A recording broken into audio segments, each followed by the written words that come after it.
3.7 billion years पहले early life खत्म हो चुकी थी। वजह थी ज़बरदस्त बोरियालिस इम्पैक्ट, क्लाइमेट में आने वाले खतरनाक चेंजेस और एटमॉस्फेयर का पूरी तरह से कोलैप्स हो जाना, जिससे पैराडाइज हेल बन गया था। लेकिन ये अर्थ नहीं था, ये था मार्स। और ये वॉयलेंट हिस्ट्री है हमारे सोलर सिस्टम की पहली लाइफ फॉर्म्स की। क्या ये मार्सन्स आज भी एग्जिस्ट करते हैं? What is going on? So welcome back guys to the channel। हाजिर हूँ मैं अपनी एक नई वीडियो के साथ। आज की इस वीडियो में हम जानेंगे कि इतने खतरनाक चेंजेस के बाद भी क्या मार्स पर आज भी लाइफ एग्जिस्ट करती है, और अगर हाँ तो वो कहाँ पर है। So without wasting any more time, let's begin।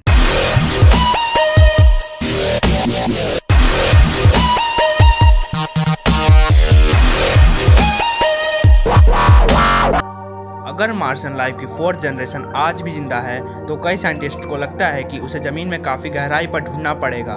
Mars के सरफेस के नीचे शायद लाइफ से जुड़े सारी कंडीशंस मौजूद हो। वहाँ शायद लिक्विड वाटर हो और वहाँ शायद इंटेंस रेडिएशन से भी बचाव हो जो सरफेस पर झेलना पड़ता है। मार्सन लाइफ को ढूंढने के लिए जमीन के नीचे मौजूद सबसे अच्छी जगहों को लेकर साइंटिस्ट की राय एक नहीं है। कुछ मानते हैं कि किसी सैंड ड्यून के नीचे खुदाई करने से लाइफ के लिए परफेक्ट एनवायरनमेंट मिल सकता है। प्लैनेट पर मौजूद ड्यून्स वाले इलाके स्पेशल लोकेशंस होते हैं। बहती हुई हवा रेत को पूरे लैंडस्केप में फैला देती है और रेत एक तरह से एनवायरनमेंट को अपने अंदर सेफ रखती है।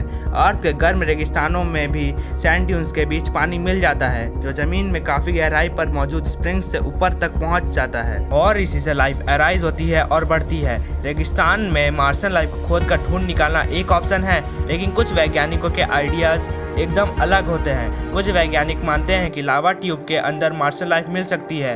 लावा ट्यूब्स बनती है पुराने वॉल्केनोज से। ये जमीन में नीचे वाली लावा फ्लोस की खाली जगह होती है। आज ये डीप टनल्स की शक्ल में नजर आती है। ये रेडिएशन से सेफ होती है और मार्स के बेरहम क्लाइमेट से भी बचाती है। वैज्ञानिक अब तक किसी लावा ट्यूब में तो नहीं गए हैं, पर हो सकता है कि उसमें लिक्विड वाटर हो। ये हमेशा थोड़ा बहुत प्रेशर झेलती रहती है। इन पर काफ़ी मटेरियल मौजूद होता है क्योंकि ये अंडरग्राउंड होती है, इसलिए इन पर एडिशनल प्रेशर भी होता है। ये थोड़े गर्म भी हो सकते हैं क्योंकि मार्स पर अभी कुछ ना कुछ इंटरनल हीट होगी। हालांकि ये अर्थ के मुकाबले ज़्यादा तेजी से ठंडा हुआ है तो इस इन्वायरमेंट में कुछ मॉइस्चर हो सकता है, थोड़ी गर्मी हो सकती है और रेडिएशन से बचाव भी हो सकता है, जिसमें कोई मार्सन माइक्रोब काफ़ी खुश रहेगा। मार्स पर लाइफ को ढूंढना इंसान की बहुत बड़ी अकम्प्लिशमेंट होगी, लेकिन इसमें खतरा भी है। कहीं हम अनजाने में ही एक और एक्सटिंक्शन इवेंट की शुरुआत तो नहीं कर देंगे। इंसान अर्थ पर एक्सटिंक्शंस के लिए काफी हद तक जिम्मेदार रहा है। तो दिलचस्प क्वेश्चन तो यह है कि कहीं हम मार्स पर भी ऐसे ही किसी आफत की शुरुआत तो नहीं कर देंगे। अगर किसी दिन ह्यूमंस मार्स पर पहुंच जाए तो हम वहां एक इन्वेडर स्पीसीज होंगे, और अगर वहां किसी जगह कोई मार्सन लाइफ हुई तो शायद हम ही उसे डिस्ट्रॉय कर देंगे। तो मार्स पर जो भी लाइफ मौजूद है उसे प्रिजर्व करना हमारी रिस्पॉन्सिबिलिटी है। प्रॉब्लम हमारी वजह से नहीं है, ये है हमारी बॉडीज के अंदर और उसके बाहर रहने वाले बग्स की वजह से।